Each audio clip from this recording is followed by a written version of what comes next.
Bang played a couple times. Although, 100% win rate for him, but is he willing to take it?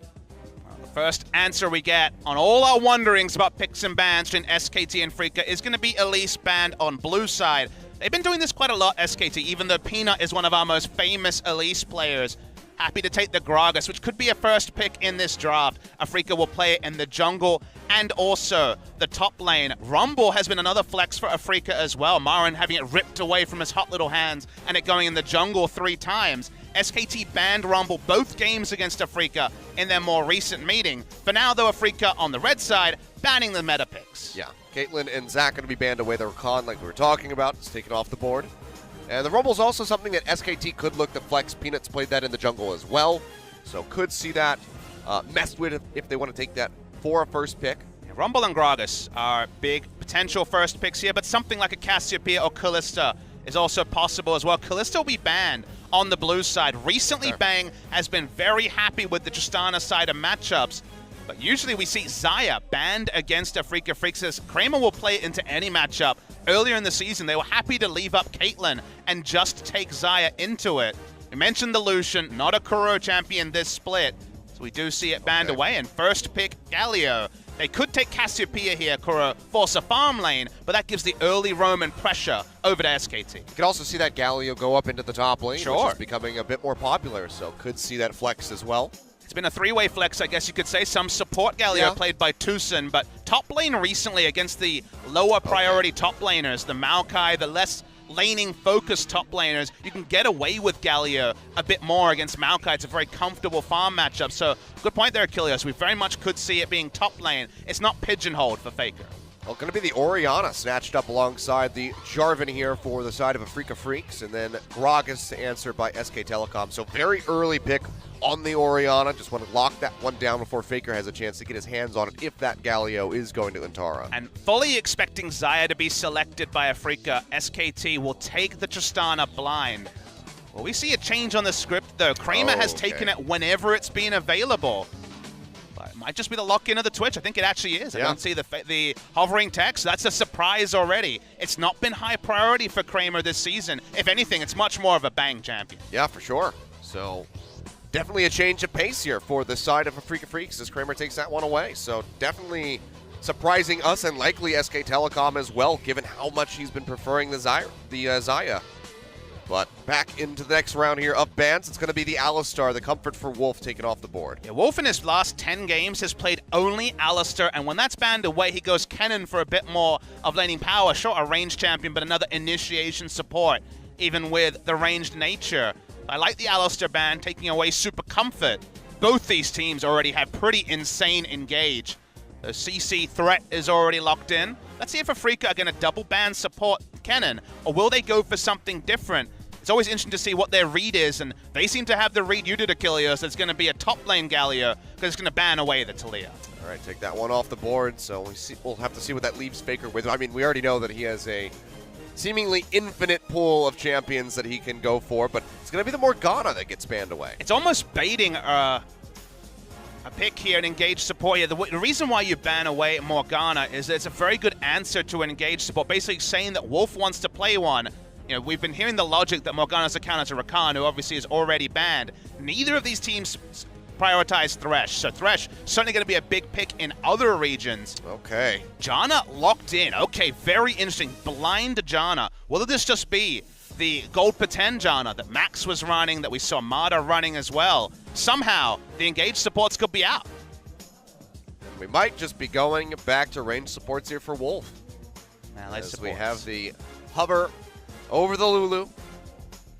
So the reason why Janna is suddenly becoming a pick is Answers tanks so well with the Monsoon and also her disengage, and can just go for a GP10 focus build, maybe even skip over Sightstone and rush into the Ardent Sensor to make Twitch a god even earlier than item timings would naturally make him powerful. So Trist Lulu ends up being the answer. Most melee engaged supports can't lane confidently into Janna unless you're going to be going, say, Blitzcrank, for example. Waiting to cement where the Galio is going. It is actually going to be Faker on Galio. He's been playing it in solo queue, but given that Huni and Untara have played so many games of top Galio, there was a flex to the last, but they're preferring the Gnar, which is another blind pick for the side of SKT. Yep, just going for as much engage as humanly possible. I was kind of surprised that we didn't see something like the Braum go into the bottom lane.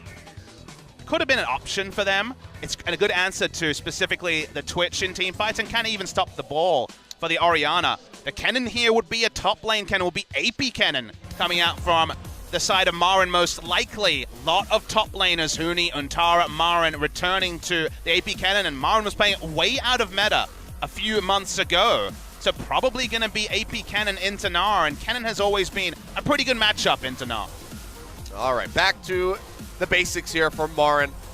One of the 3 champions that he plays on a regular rotation, brings back out the Kennen. We'll see if it's going to be the on-hit or if it's going to be the AP, as you say. Expected to be AP. Basically, Afreecs have a dive trio of Jarvan, Kennen, and Orianna, and then Janna solo peeling for the Twitch behind that engage line. So if you see Snowball on the top side of the map and Twitch just getting free farm 2 items and an Ardent Sensor onto the Janna, very high damage potential coming through from the side of Afreecs. SKT, though, they have a pretty standard Snowball draft. Galio, Gnar, Gragas can turret dive aplenty with the wild growth thrown in as well. So it seems SKT have taken some nods from Longju and KT with the return to this Galio-focused comps that they've been moving away from recently. But if the scaling is free from Afreecs, they have such strong late game team fight. Yeah, not to mention ball carriers there with the J4 flag and drag in Shockwave down, or the Kennen Proto Belt jumping forward with Flash. Just lock everybody down with the Slicing Maelstrom into a Shockwave and devastate the ranks of SKT. Let's see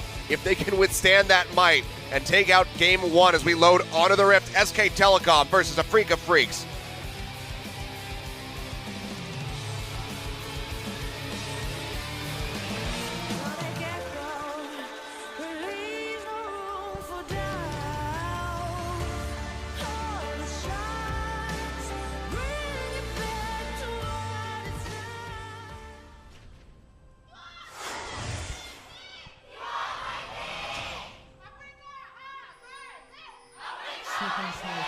The Lancer actually coming out there when we saw the Kennen hovered. 14 AP, only 53 AD. It's AP Kennen time, Achilles. All right, here we go. We're back at it. This fan is agnostic, it seems. Yeah, they're just 50-50. I'm not sure. A lot of SKT fans will have Afreecs as a second team, largely because of Marin being on the roster, a beloved member of the SKT family. Such a hero from his 2015 exploits, and even if they're aficionados of esports, I Love Uve being the coach is a help as well, given his history with the SKT organization. Marin's attempts to play AP Kennen this season have been a failure, and largely he has been focused on a very small effective champion pool. So seeing him return to it here is another one of these risks. We know that Afreecs listens to Marin's calls. He makes almost all of the shot calls on the teams, including his famous prowess at teleport. He also is going to have the last word on what he's playing, and he returns to the Kennen that has not found the team success. That much more pressure on Untara. I mean, already has to go up against this veteran former top laner for SKT, but also needs to try to be able to match him with TPs while playing Gnar. Untara's played the postseason before, but you'll remember that was a relegation postseason for CJ Entus, where he certainly did not look impressive, and Kramer was his teammate at the time, so a bit of a CJ connection there.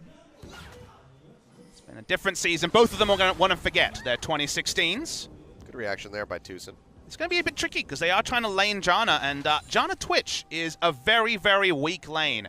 Take into Lulu, who's laning prowess, is powerful, and Tristana, who does just fine on her own. So we'll see how much Afreecs have to give up, because I don't imagine you want to spend too much time jungling around the bot side. There's no power to play with. No. Well, this is going to be painful for sure. The shield will help mitigate that damage coming through and also trading back in, but for now, it's going to be Kramer and Tucson completely relegated to stay underneath of their turret. Spirit's path thing will be very interesting to track. We always talk about Spirit when Afreecs are playing Gnar, because there's been so many times where there's been the unfortunate situation where Marin, for one reason or another, has been laning against double buffs as Gnar, or having other issues against Gnar, having to lane swap because Tucson and Kramer got pounded too much in the 2v2.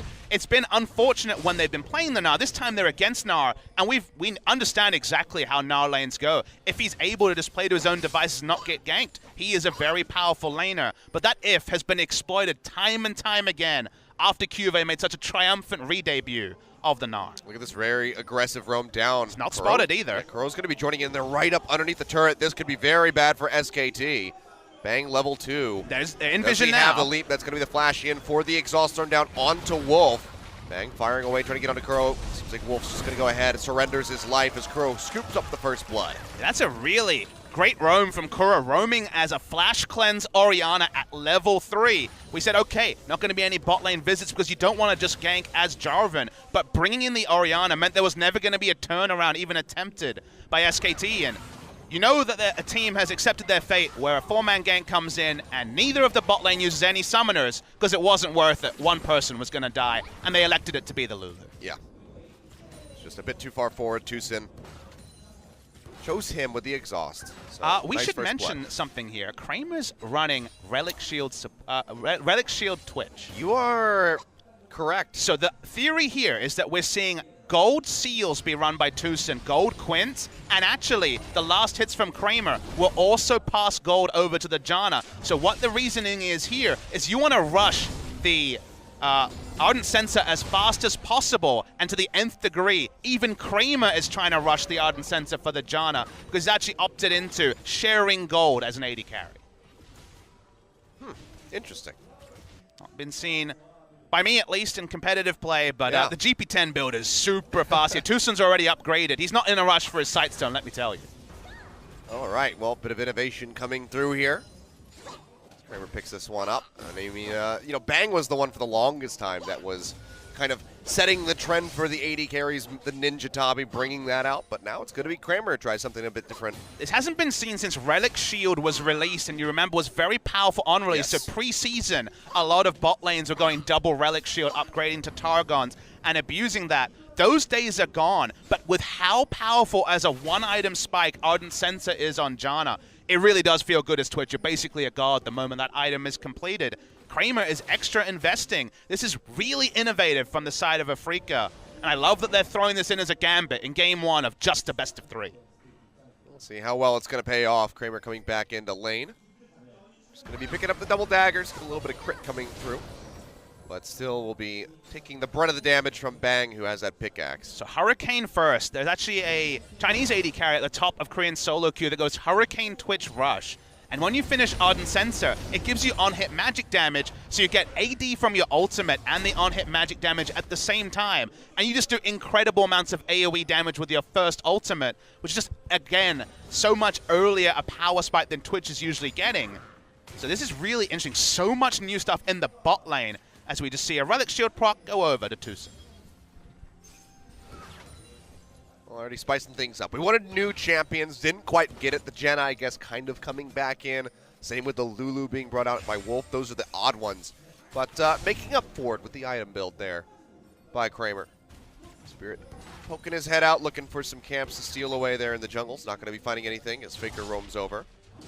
We'll lose out on that control ward in the river, however. Faker just happy to play a farm game. Want to deny the Galio plays. So difficult to coordinate ganks in the early game. Once the hero's entrance is available, that's why the early gank being so early meant that Galio couldn't respond in any meaningful way. Had teleport up, was not really going to be able to clean anything up in the bot side. Otherwise, Kuro being able to match farm with Galio after his early roam is a big win for the side of Afreecs. I'd like to see how much gold this is, of a difference this is creating between the likes of Wolf and Tucson as he takes quite a bit of damage. Feels like also the Spellthief's Edge is outclassed by the Ancient Coin route with how much gold generation there is now if you can actually pick up the gold. And here we go. It's already 700-ish gold between the coin and also the Twitch. Doing a solid for his support. Also does have that assist coming through as well.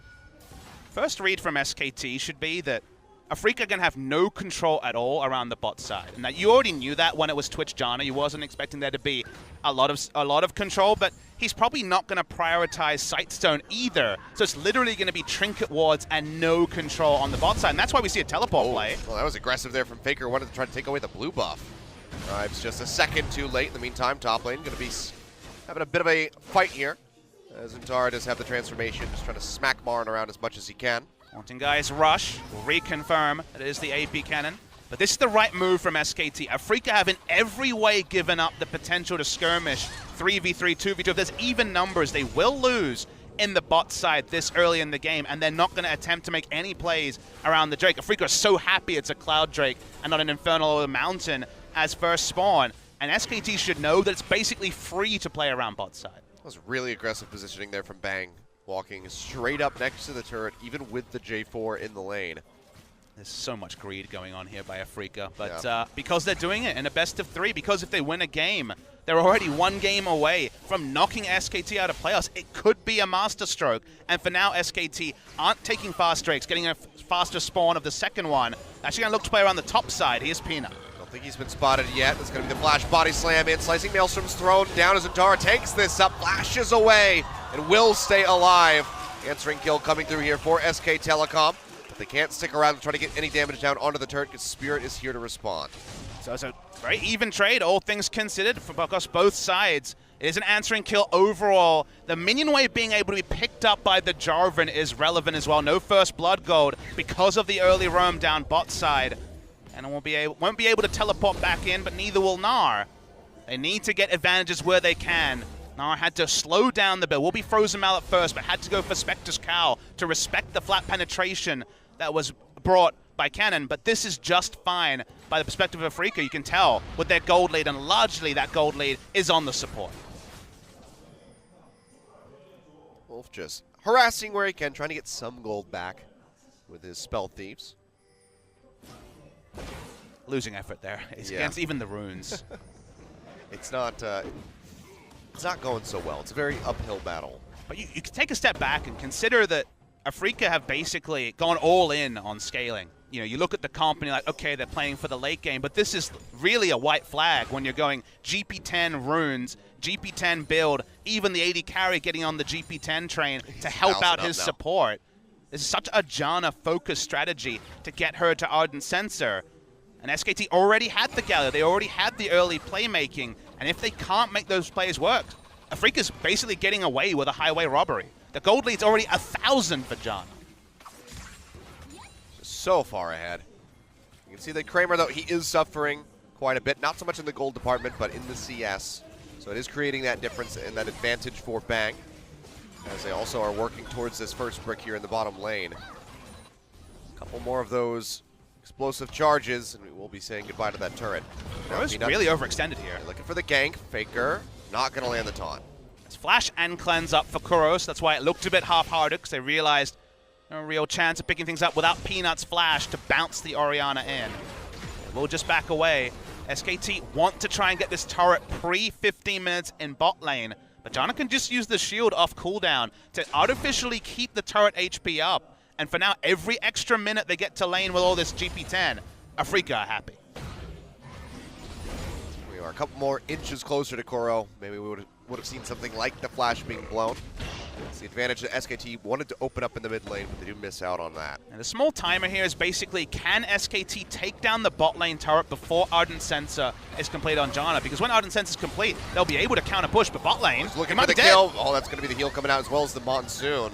As Tooth tries to keep him alive. Peanut wraps around from the back, but will not be able to find the rat, but they should be able to get this turret if they push this wave in. Yeah, it seemed like Janna, even if that hadn't been successful a trade, wouldn't have been able to get a shop in to actually pick up the Ardent Sensor, even though the gold is probably there already. SKT going to return to the turret. Afreecs being pretty greedy, sticking around, but Peanut's already in his own friendly red side jungle. They will knock down the shield, and that's going to be the turret going over to the side of SKT. One final shield just to really mess with them.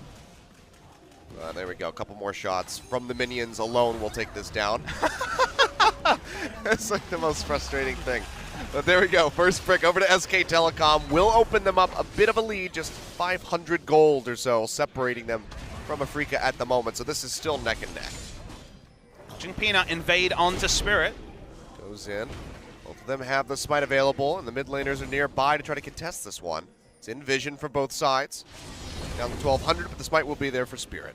The way I kind of look at this, the way I think anyone can understand, is that Afreecs basically had the world's best interest rate for 12 minutes. When they were laning in a short lane with GP10, that was just the sort of thing if you saw it in real life, you'd get all your savings and throw it into the bank because you're getting such great interest, because it's so safe in a short lane 2v2 while making all that gold. Now the turret's down, but Ardent Sensor is complete. Finding safe lanes for the Twitch to farm is not going to be trivial. He's rushed Hurricane, so he has no lane control. And SKT have a big skirmishing advantage. So if they choose the right fights, they still can pull things off here. And Peanut doesn't pick up the blue buff still. It's so very close, but will be Kuro walking away with that one. So far, invasions onto the buffs not working out here for the side of SK Telecom. They have opened up the bottom side of the map quite a bit there with that turret being taken. Zentara has been whittling away at the top side of the map, but so far haven't seen any priority or any attention paid around the Dragon or the Rift Herald as of yet. And kind of the frustration for SKT is that with all this discussion of the bot lane, the laners are in the mid and top are about as safe as can be. Orianna is a farm lane against anyone. Kennen is one of the most powerful top laners with the ranged auto attack. Even if you're going AP Kennen, you won't have the same harass potential, but you're not going to lose CS to a Gnar either. Mentioned already, there's no control on the bot side, so the Cloud Drake going to be a donation by Freecs over, but not going to lose any sleep over that. No, we'll just take this, but we'll see what we get next, and it's going to be an Infernal Drake, so that's going to be one that Afreecs has to be concerned about. That's something where Jarvan and Janna will have to play around the bot side and put down control wards to actually allow it to be contested as the game goes on. Hurricane complete, like we mentioned already for Kramer. And we focused on basically the on-hit magic damage from the Janna for the early phase, but almost certainly will be Infinity Edge as the second completion. Speaking of which, Bang's got his ready to go. First item, Infinity Edge on Tristana. Usually we see BF sword into Static Zeal. Shiv. Yeah. You Zeal into Static Shiv as the first item there. Gives more pushing, which can be relevant, but I guess you're not going to be winning the push war against a rushed Hurricane on the Twitch, so just goes for Infinity Edge. The crits work for him certainly can be big. Watching top side, Marin does spot out Peanut. Will have to give up his turret. Yeah, we'll just lose out onto that one. Every time Kramer tries to walk up to get a couple hits in, but with that Infinity Edge in the inventory for the Tristana, can't really try to take those trades. So it does have to go ahead and peel back. In the meantime, some attention being paid into the mid lane. On to Faker's turn. It's knocked down to about half. Taunt will land right as Spirit does get the flag and drag out, so he'll stay safe. Buster shot used as Kramer gets popped back. Bang. Not looking for the fight quite yet. Already showing respect also. The Ardent Sensor and Hurricane complete.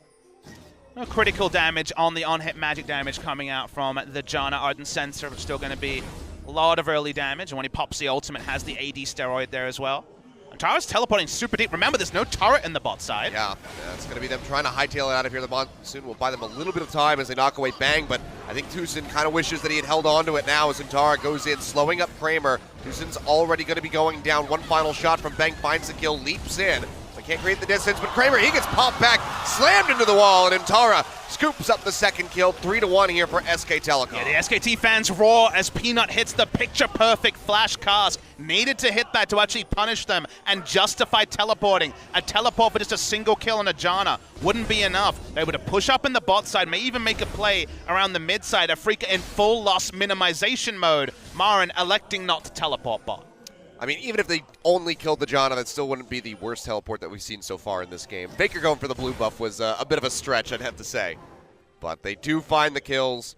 They bring that lead even larger for themselves. This is exactly what SKT needs to do, so they can get ahead and close out this game before Afreecs hit critical mass with these hyper-scaling carries in the Orianna and the Twitch. While I'll agree with you on one point, it's not necessarily as fast as they would have wanted, and reading exactly how much gold Afreecs actually needs when Ardent Sensor is thrown in, when it's AP Cannon, it's such a different amount of variables, because these are things we have not seen in the entirety of the summer season. SKT, as we know with these Galio comps, are going to try to take as many objectives early, but the actual gold break-even for Afreecs to be able to stand up and win teamfights is a bit undefined, because so much has changed in just one patch and a couple of weeks for the Afreecs. So far down, but not yet out.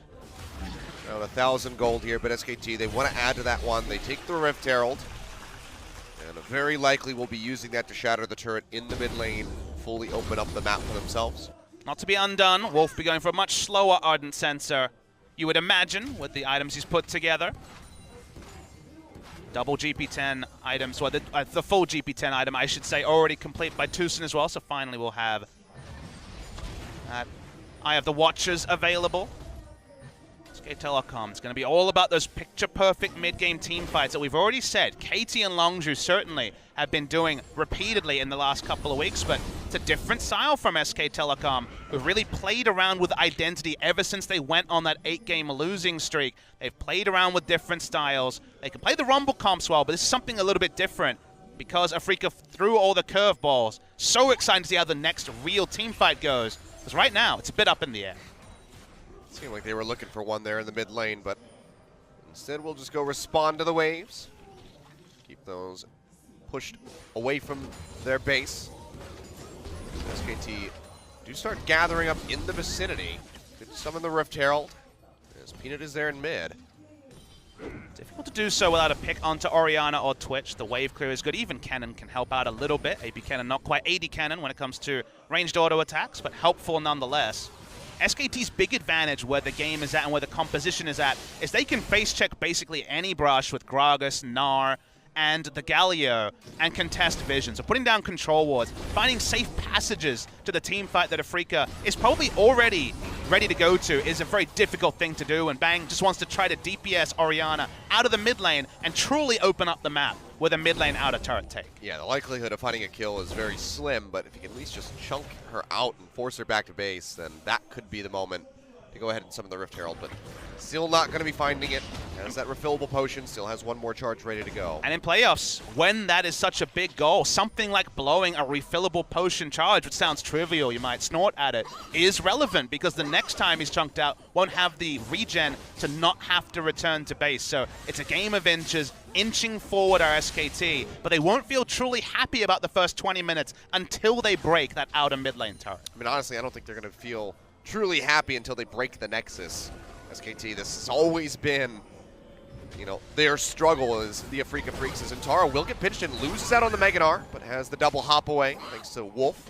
Will slow them up, but Spirit cheats forward with the flag and drag, but says, you know what, don't want to pursue this blindly into their side of the jungle.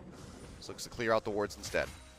AP Cannon has always been about as powerful as a function of the wards that are available for the flanking teleport. Is a teamfight champion compared to our year of 80 on-hit Cannon, where we didn't really think of those slicing maelstroms really having any threat. Because they haven't been able to put down wards, there really aren't good teleport wards for Marin. So the guarantees about taking a teamfight are difficult, and SKT can't get the ideal setup. They get a pretty good one as they try to break this outer mid lane turret. Yeah, they see that Spirit, Kramer, and Tucson were moved away from the tower. So they go ahead and summon that Rift Herald, get a bit of damage in from the initial charge, but that's going to be about it. We're finding too much else, but SKT could just go ahead and wrap down the river and try to take out this Infernal Drake. Yeah, SKT happy to brawl, even if it just distracted someone from auto-attacking the Rift Herald. It was more damage onto that mid lane turret. We see the teleport back. Probably going to be too late if he's going to teleport in to contest this Infernal. It's already super low. Yeah, Faker trying to gatekeep as best as possible as the Infernal Drake does go down. TP being channeled by Marin as he tries to cut them off. Could be setting up for that 5-man slicing Maelstrom. Will get spotted out as Faker flashes away. Goes out the gusts, has to go up into the air with the hero's entrance just to try to get him out, but the Shockwave pulls him back in alongside Peanut as they get chunked down. It seems like Afreecs might just be letting them scatter their way back in underneath the turret. Yeah, Afreecs don't really have the ability to flash in and have explosive damage. Not a maximum damage build coming through from Marin. Doesn't have Zhonya's either to be a true initiator. The reason why this is fine is that they have inside track on both mid and top lane. So they're going to try and at least take the mid lane turret. That was a creative teleport, I'd say, from Faker. Never going to work there. He's had 2 of them so far. If Kobe was here, we know what he'd say about that teleport. It was wonderful. Something like that. Yeah. But, yeah, optimistic teleport ends up just being a true waste from Faker, who, as you called before, 2 out of 2 teleports have been optimistic at best, and Faker take down the mid lane turret, continue to rein in the gold. They're 2 kills behind, they're a turret behind, but that GP10 can't be denied. No, it cannot. Well, now he's almost 2,000 gold ahead. Yep. That is literally disgusting. GP10 supports was what, Season 3? Early Season 3, maybe Season 2? Certainly. It's been so long. Felt like GP10 supports went out around the same time that Sightstone was introduced as an item. And this Janna is just getting ridiculously strong, ridiculously early. I mean, Tucson is basically single-handedly making it look like Afreecs are very even in the fight. Marin's on the backside, however, will be flashing and slicing Maelstrom coming down, locking up too, as Bang and Wolf go low, but they will not be taken out. TP straight into the middle of the lane there from Antara, but didn't have any rage built up. in his mini Gnar form, so has to go ahead and cancel that one out. Drew Kennan's teleport, so another small win there for the side of Afreecs. It's such a weird game. The pace it's being played, seems like everyone is a bit perturbed about what's going on, and we will have a pause, so hopefully we'll get a little bit of information about whether it's at. Seems like it's on the SKT side of things. Maybe it's Peanut's mouse again. We're hearing that there's a problem with Wolf, yeah, Wolf and then is we do see the attendance issue. coming in. Interesting game because we're just commenting on the type of game. It's being played at such a weird pace because from the start, the script, it's almost like everything is different. Relic Shield, AD carry, such a focus on getting the GP10. Max started off the trend. You'll remember when he went Flash Heal Janna for MVP, when it was Flash Cleanse for, I believe, Xayah for Maha. And we went and did the examination. There was GP10 Yellows and GP10 Quints as well. This is the further investment there. Ardent Center came in relatively early, just after the laning phase ended in the bot side. Afreecs will feel pretty good about losing the minimum. But SKT have certainly not missed their window yet. They are very strong. They still can take these team fights. And we think of Galio mid comps as largely an early to mid game comp, but with the introduction of the new Thornmail, with how tanky a frontliner can get, with items like Bramble Vest and also the Gargo's Stone Plate, you're never really over the hump, even if your Twitch is piling on the items.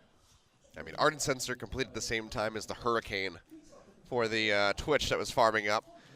Hearing that Wolf is receiving a small, minor technical issue, so he's going to get out of game and back into game, so maybe some sort of graphical bug. We don't have any confirmation on that, but hopefully just a small thing.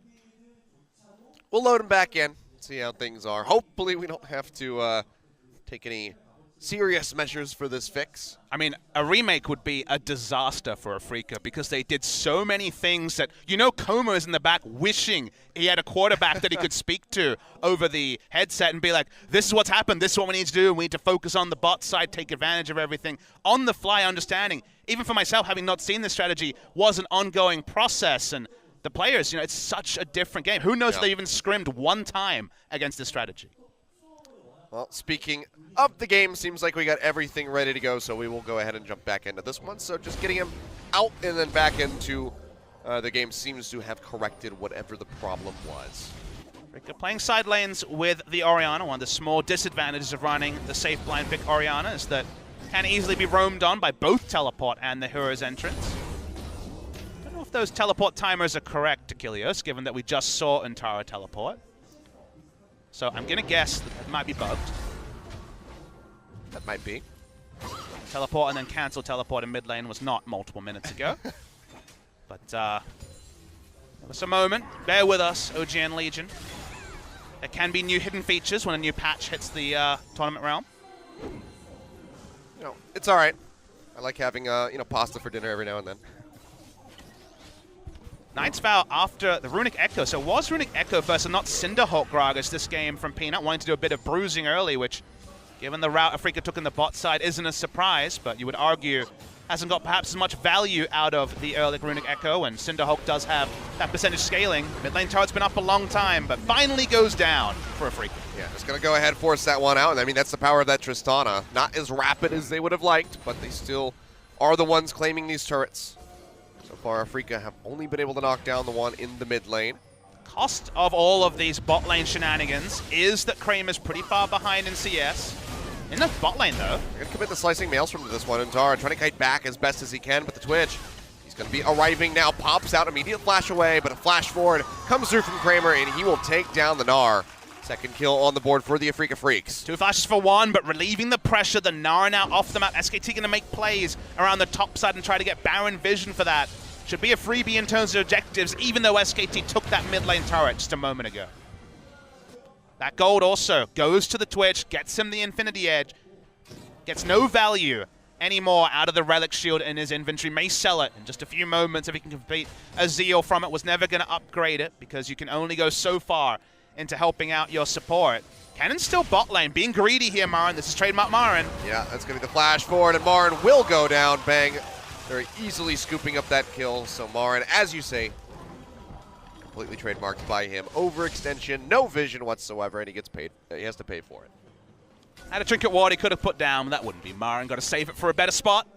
Had his teleport up. Thought he was fine playing bot side and didn't have to respect a Tristana giving up CS in a lane for ganking, but Bang does the team thing, slows down and answers the kill that came onto Gnar.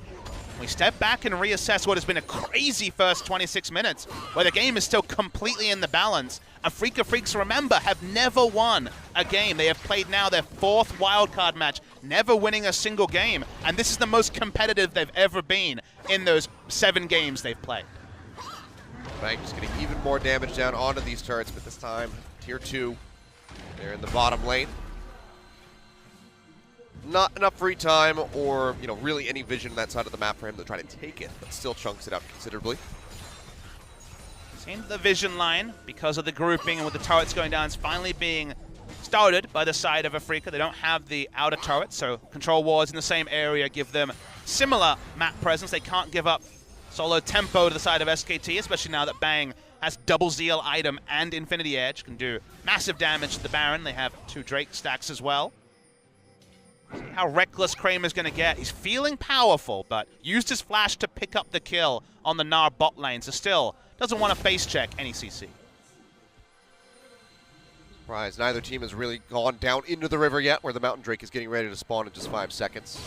No vision control on either side. SKT, though, with the pushing waves in bot and mid, would be able to get down there swiftly and try to take out that objective. But in the meantime, Bang leaps in, gets a little bit of damage down onto Kramer as he turns invisible. Explode for a little bit more, and Spirit almost falls. Also shot used by Bang, just popping Kramer back, and Faker's wrapping around from the backside, just as punching forward, looking for the taunt, finds it as he flashes in on top of the Twitch, and he gets taken out. Peanut finds the kill. Your lack of situational awareness there from Kramer in particular, walked up on the rest of the team, had noticed that Galio was coming around. So just the Twitch, the crown jewel of this comp goes down. They're going to lose something from this, and at minimum it will be the inner turret in mid. Yep, tier 2 will get taken out very swiftly. You can see Tucson already preemptively throwing the shields in onto the inhib turret as he retreats back towards the fountain to try to get healed up. TP coming through. We'll be able to prevent that turret from going down. Speaker arrives in the top lane. But watch the rest of SKT. They might try to cut off Mara, and he's going to teleport out, realizing he needs to be quick. We'll just go ahead. It's out of dodge, but now SKT that much more control over this map. And now consider that because his only way out was teleport, they even get a teleport advantage out of this as well, as Untara will be able to play the side lane and Marin will not be able to answer. So all from Kramer, just not respecting that Galio was setting up for a turret dive. They lose the inner turret after losing the outer a few minutes ago. They also lose teleport advantage. SKT's ability to dogpile in with this comp that is a team fight, mid-game focus comp, is basically unanswerable for Afreecs until they get the teleports back in the game. Well, they won't be starting up the Mountain Drake, so at least taking one of those away from SKT, preventing triple stack Elder Dragon. A bit later into the game, we will have one final standard, as it will be another Mountain Drake coming in. Marin's trying to fight back on this side. It's really risky stuff from him. Oh my god, look at the damage he's taking. The crit's coming through.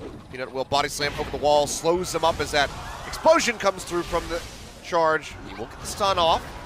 Marin desperately tries to retreat, and you can see just how much damage Tucson takes as well, but it looks like they will be able to make it out of here with their lives. Bang didn't want to go Rambo and use any summoners, had both available, may have been able to clean up a kill, but wasn't happy with a maybe. Maybe the guarantee is the Baron Achilles. As they turn onto it, it's going to be difficult for Afreecs to even sneak vision in. I mean, no flash, no TP. Marin's going to have to sprint his way back with the Lightning Rush, and even then getting into the pit for the Slicing Maelstrom is going to be very difficult, but for now, SKT just have to be worried about gatekeeping.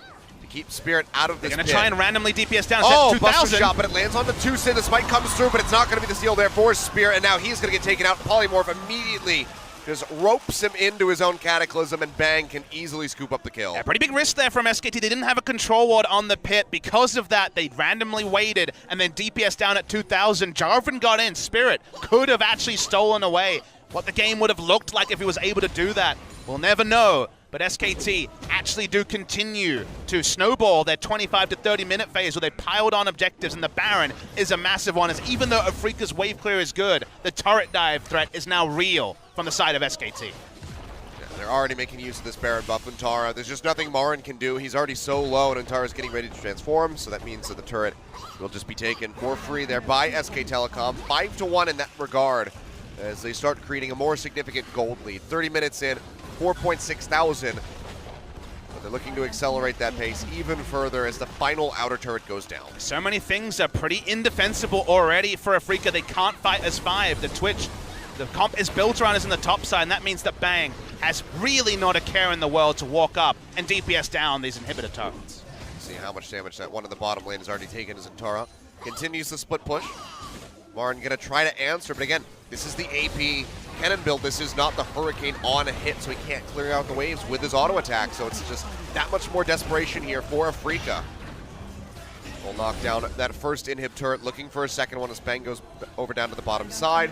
And Afreecs, they're just scrambling back and forth to desperately try to hold on to these remaining structures. But it's a battle that they are certainly not winning. Very much like this one here from Mar as he goes low, slicing Maelstrom. Making him dangerously, just keep him alive for the moment as he finds the stun on Antara, who goes dangerously low. Doesn't even feel the need to force out the flash, so he's able to go ahead and limp away. Teleport back in to confirm this first inhibitor of the game as well, Achilles. Yeah, they will go ahead and they want to take this one out. TP completed by Untar, goes straight back over to the top side. They clear this out, and honestly, this could just be the slow strangulation of Afreecs as they take all of the inhibitors in the base and maybe just end it. Afreecs held the line for so long well, but SKT with one invitation from Kramer's overstay, that one mistake has led to the passage of play where they now have multiple inhibitors down. And even though the synergy is queued, even though the gold lead for the support will never be answered, they may just lose the game because right now there's nothing in their base to defend and SKT have full control of the map. All 3 inhibitors taken in one fell swoop. Looked like they were gonna go for the finish there, but with 5 members of Afreecs alive, they do have to at least respect them. So they do peel back, but 6-2, 32.5 minutes into this one. Hasn't been a very bloody game, a couple skirmishes here and there. But SKT, they have found the pace that they wanted from the start. It took a little while to get there, but now all of the structures, aside from the Nexus turrets and the Nexus itself, have fallen for the Afreecs. You just wonder, was this the one strategy that Afreecs really polished and were able to sneak in? SKT certainly didn't seem practiced against it. There clearly was no sharing of information, given that there were very specific things you need to do to answer this. But when they were able to adapt over time, they turned it on. Such a massive lead in the last 8 minutes since that Twitch overextension. And now, even with all the synergies, it feels like SKT can just macro the end of the game, maybe even without a fight. No, honestly, I feel like I've seen one shockwave from Kuro this entire game. Just hasn't been in a position to really land the big one. And at this point, I'm not sure if, even if he did, if it would be enough to actually kill the members of SKT. Several of them are very tanky. Shockwave will come down. Bang, still alive for the moment, uses the flash and keeps himself up, finds the first kills, he gets rid of Kuro. And Tucson has gone down as well, follows up for the double, make it the triple. Can he get the quadra? He says, oh, you know what? I don't give a damn, Spirit. You go ahead, wander off. I'm killing your Nexus. SKT up in game 1 over the Afreecs. A perfect ace for SK Telecom. They take down Afreecs, who had the most creative strategy I've casted since the famous Heimerdinger jungle game many years ago, Achilles. They tried to roll the dice with many different things, but when it came unglued, like a lot of these more cheese strategies, it came really unglued. SKT, the moment they got those turrets in mid, the game ended maybe 5 minutes later. So they're going to feel confident even though they'll wonder and look back at what was a very interesting game of League of Legends. I wonder if any other team will try to recreate what Afreecs was trying to do, because it worked certainly till it didn't. Full credit SKT though. They built for the early to mid game. They got one advantage from a mistake from Kramer. They snowballed from there and they looked KT and Longzhu-esque doing it. Comfortable victory in the end. Go ahead and get a replay of this one. So full commitment in onto Bang, who has a Guardian Angel. I mean, layering a CC here. Peanuts' 2 casks were just unbelievably good in this game. And even though Marin comes in, 3 or 4 AP items, ready to set up, hitting 4 members, I should say, with the slicing Maelstrom, doesn't matter. The rest of his team was dead. And SK Telecom are 1 game away from booking a Tuesday date with Samsung Galaxy and advancing in the Gauntlet. Wouldn't be a whole lot of time for them to prepare, but it's better than not being in the Gauntlet at all. SKT 1 game away. And Afreecs now need to bounce back. This was them on the red side, which has been very weak for them, as opposed to SK Telecom, who have nearly a 50-50 record on blue or red. Very close wins on either side, but Afreecs, this could be their chance to bounce back. as they move over to the blue side. Both teams have had their super plays. Afreecs games ones, SKT's undefeated streaks, all of those are gone. Now it's just on the coaches. All right, well, let's see what they can piece together. Let's see, Coma already has everybody sat down going over the game. He's got to be feeling pretty darn good about that one. Maybe educating Faker on how to properly use his teleport, perhaps. But aside from that, should be a very lighthearted environment there for SK Telecom at the moment. But that's game one out of the way. We'll see if we have 3 games here tonight or if it's going to be a 2-0 when we come back from the break.